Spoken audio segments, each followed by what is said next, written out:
ওসমান হাদির নাম শোক প্রস্তাবের জন্য আমরা প্রস্তাবিত করছি।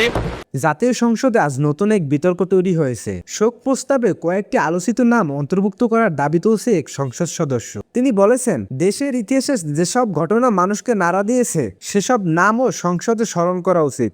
আর এই বক্তব্য ঘিরে শুরু হয় তুমুল আলোচনা। জাতীয় সংসদ অধিবেশনের বক্তব্য দিতে গিয়ে নাহিদ ইসলাম দাবি তুলেছেন, সংসদের শোক প্রস্তাবে শুধু নিয়মিত তালিকার নাম নয়, বরং আলোচিত কিছু ঘটনার শিকার ব্যক্তিদের নামও অন্তর্ভুক্ত করা উচিত। তিনি বিশেষভাবে উল্লেখ করেন শরীফ ওসমান হাদি, আবরার ফাহাদ, ফেলানী খাতুন। তিনি আরো বলেন, এসব ঘটনা বাংলাদেশের মানুষের মনের গভীর দাগ রেখে গেছে। তাই জাতীয় সংসদের মতো গুরুত্বপূর্ণ জায়গা থেকে তাদের স্মরণ করা হলে তা জাতির জন্য একটি সম্মানজনক পদক্ষেপ হবে। তবে এই প্রস্তাব ঘিরে সংসদ ভিন্ন মতও দেখা গেছে। শোক প্রস্তাবে একটি নির্দিষ্ট নিয়ম রয়েছে এবং সেই নিয়ম অনুযায়ী নাম অন্তর্ভুক্ত করা উচিত। আবার অন্যরা মনে করছেন, যেসব ঘটনা পুরো জাতিকে নাড়া দিয়েছে সেগুলো সংসদে স্মরণ করা প্রয়োজন। এখন প্রশ্ন উঠেছে, এই দাবি কি সংসদে বাস্তবায়ন হবে নাকি নিয়মের কারণে বিষয়টি থেমে যাবে? এই বিষয়টি নিয়ে এখন রাজনীতি ও সামাজিক মাধ্যমে চলছে ব্যাপক আলোচনা।